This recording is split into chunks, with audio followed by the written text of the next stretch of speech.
Welcome to today's session of Satya ki अदालत। और आज हमने कटघरे में रखा है डॉक्टर शैल गुप्ता को। तो सर, आज आपके ऊपर ये इल्जाम लगा है, बहुत बार लगा है और बहुत लोगों ने लगाया है कि आप ग्रेड 3, 4, 5 तक तो बहुत अच्छा रिजल्ट देते हैं, पर अगर आप इतने अच्छे सर्जन हैं तो ग्रेड 6, 7 में क्या हो जाता है? अच्छी डेंसिटी क्यों नहीं आ पाती? मुझे क्या लगता है कि मैं एक अच्छा डॉक्टर होने के साथ एक अच्छा इंसान भी हूँ और शायद यही वजह है कि आज मैं यहाँ कटघरे में खड़ा हूँ। और देखिए, ट्रांसप्लांट और आपका दवा, ये दोनों कंट्रीब्यूट करते हैं हेयर ट्रांसप्लांट के रिजल्ट को।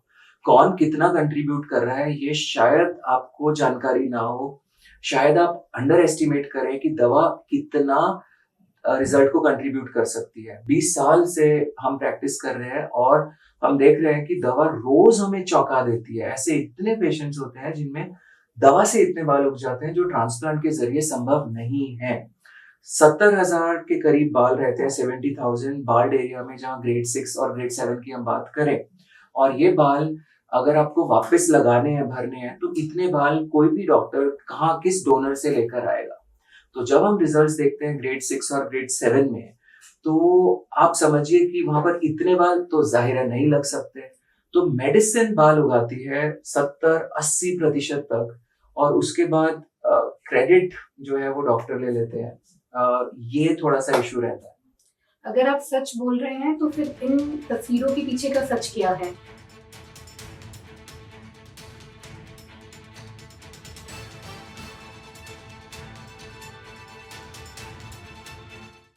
जैसे कि हम देख सकते हैं इन पिक्चर्स के अंदर ग्रेड 6, ग्रेड 7 एडवांस बाल्डनेस है, पर डेंसिटी तो बहुत अच्छी आई है। हाँ, तो इसके अंदर जैसे आप अगर अब ये फोटोग्राफ्स देखेंगे, तो इसके अंदर आप पाएंगे कि पेशेंट का कोई ट्रांसप्लांट किया ही नहीं गया। ये सिर्फ दवा के जरिए रिजल्ट आया है, जिसमें ये छोटी सी गोली जो फिनेस्टाइड की है 1 mg पर डे, ये बड़े बड़े चमत्कार करती है। और यहाँ पर हम देख रहे हैं कि बिना ट्रांसप्लांट के hair line aesthetics, density, coverage, ये सारे इश्यूज बहुत अच्छी तरीके से मेडिसिन कवर कर लेती है। तो इन पेशेंट को अगर हम देखें और बोले कि इनमें कितने ग्राफ चाहिए होंगे, जीरो में ग्रेड 6-7 में आप शायद बोले 7,000 8,000। और अगर अब आप इनकी post transplant picture, post medicine picture देखेंगे, तो आप कहेंगे कि शायद इसके अंदर तो 2,500-3,000 ग्राफ्स में काम चल जाएगा। और इम्पॉर्टेंट चीज, जब ये डोज रिड्यूस होती है, जैसे कि इन पेशेंट में हमने की किसी कारणवश, तो ये इफेक्ट भी और कम हो जाता है। So the effect which you get from medicine is directly proportional to the doses. पर जो दवाई दी जाती है वो ये बोल के दी जाती है कि दवाई आपके एग्जिस्टिंग बाल बचाने के लिए दी जा रही है। यहाँ पर दवाई आपके एग्जिस्टिंग बाल बचाने से बहुत ज्यादा बड़ा काम कर रही है, जो कि शायद आपसे छुपा लिया जाता है। तो ये डिसीजन कौन लेता है? आप लेते हैं या आप अपने पेशेंट से पूछ के ये डिसीजन लेते हैं? देखिए, मेडिसिन कब लेना चाहिए, कब नहीं लेना चाहिए, ये बहुत क्रिटिकल है and it is a team decision. हमें अपने पेशेंट को प्रोज एंड कॉन्स बताने हैं। बहुत दफा हमारे पास पेशेंट रिपेयर ट्रांसप्लांट्स के लिए आते हैं और वो उन्हें नॉलेज ही नहीं होती, उन्हें पता ही नहीं होता। कुछ लोग सोचते हैं दवा लेना बेकार है, फिजूल है, कोई दवा नहीं चाहिए, एक बार ट्रांसप्लांट हो गया, परमानेंट रिजल्ट्स हैं, हमेशा रहेंगे। नहीं, ऐसा नहीं होने वाला। बहुत दफा आप काफी पेशेंट्स ऐसा सोचते हैं कि 6 महीने खाना है, उनको बता दिया जाता है 6 महीने खाना है, साल भर खाना है, उसके बाद देखेंगे, बंद कर देंगे, छोड़ देंगे। ऐसा नहीं होता। और कुछ लोग ये सोचते हैं, उनको ये बोला जाता है कि जैसे ब्लड प्रेशर का मेडिसिन होता है, आप इसको कुछ महीना मतलब जीवन भर खाते रहें, साल भर मतलब 10 साल भी खा लेंगे तो कुछ नहीं होगा। No, it is not going to happen. तो दवाइयों के साथ डिपेंडेंस है, कुछ साइड इफेक्ट्स हैं और टॉलरेंस है। टॉलरेंस एक बहुत बड़ा इश्यू दवाई के साथ रहता है, जहां पर लगातार दवा लेते रहने पर उसकी जो डोजेज है वो बढ़ाते रहनी पड़ती है, क्योंकि उस डोज पे बॉडी रिस्पॉन्ड करना बंद कर देती है। सो अगर हम हाई डोज से स्टार्ट करेंगे तो हम ज्यादा भरेंगे। ऐसा नहीं है कि ये दवा यूज नहीं की जानी चाहिए, बट अगर पेशेंट में हेयर लॉस प्रोग्रेसिव है या स्टेबल है, देखना चाहिए। देखना चाहिए कि उनका डोनर का सिचुएशन कैसा है। देखना चाहिए कि आप कितना डोनर अभी इन्वेस्ट करना चाहोगे और कितना डोनर आप फ्यूचर के लिए बचाओगे। हेयर लॉस प्रोग्रेसिव है, दवा बाद में कभी भी दम तोड़ सकती है। आप उसके ऊपर अपनी बिल्डिंग खड़ी कर देंगे तो ढह जाएगी। और ये पेशेंट्स को बहुत दफा नहीं पता होता, then they come to us, जिसमें आगे आगे थोड़े बाल लगे होते हैं। लोग हेयर लाइन बहुत नीचे ले आते हैं ऐसे स्थिति में, पीछे सब दवाई के ऊपर भर जाता है, डोनर तक भर जाता है और लोग खुश होते हैं 1 साल, 1.5 साल, 2 साल और उसके बाद रोते रहते हैं, पर उनको कोई नहीं पूछता।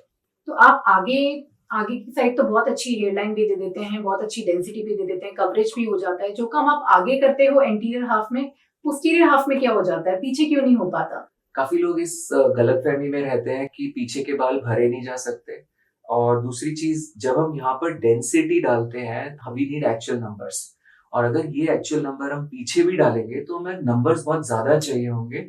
जितना डोनर हो सकता है उनका अलाउ ना करे पेशेंट का और ये भी हो सकता है कि इतना डोनर मैं एक बार में एज अ सर्जन इन्वेस्ट भी ना करना चाहूँ और जाहिर है जो मिनिचराइज हेयर होते हैं जहाँ ट्रांसप्लांट नहीं भी होता वहां हमने देखा ही कि कैसे दवाई बाल को भर देती है। तो इसका मतलब ये आपका एक कॉन्शियस डिसीजन है, जो आप रिजल्ट्स दिखाते हैं वो आपका एक कॉन्शियस डिसीजन है सर्जरी के टाइम पे। हाँ देखिए मुझे एज अ सर्जन ये देखना है कि मैं अपने पेशेंट के लिए सोच रहा हूँ या मैं खुद के लिए सोच रहा हूँ और मार्केटिंग के लिए सोच रहा हूँ। जाहिर है मार्केटिंग के लिए सोचना और अपने रिजल्ट्स को बेचने के लिए सोचना का मतलब फिर मैं पेशेंट के विषय में कुछ नहीं सोचूंगा। मैं हर पेशेंट को रिस्पेक्टिव ऑफ हिज एज खूब सारी दवा बम्बार्ड करूंगा। मैं भी फिनेस्टाइड के रिजल्ट्स को ट्रांसप्लांट के रिजल्ट बता के कहीं पर भी बेच सकता हूँ। सिर्फ एफयूई अकेले से लोग पूरा सर भर देते हैं, मैं एफयूटी एफयूई कंबाइन कर भी नहीं उतना भर पाता। सो रियलिटी और एक्सपेक्टेशन के बीच में जो ये गैप है ये बहुत खतरनाक साबित होता है और ये दिल जो बाद में टूटते हैं ना ये बहुत दुख देते हैं। और अगर आप पहले ही थोड़ा सा दिल को झटका दे लेंगे ना जब आप समझेंगे इसकी हकीकत को तो ये शायद आपके लिए ज्यादा अच्छा रहेगा बाद वाले झटके के तुलना में। तो आप सबने देखा डॉक्टर शैल गुप्ता ने आपके सामने जो एविडेंसेस रखे हैं and based on those evidences we conclude that yes he is guilty of not giving flashy results in grade 6-7 baldness by taking full help from the medicine. So, Dr. Gupta, do you feel you are guilty of this? Yes, if it is so, I am guilty of this. But yes, I do this for the sake and benefit of my patient.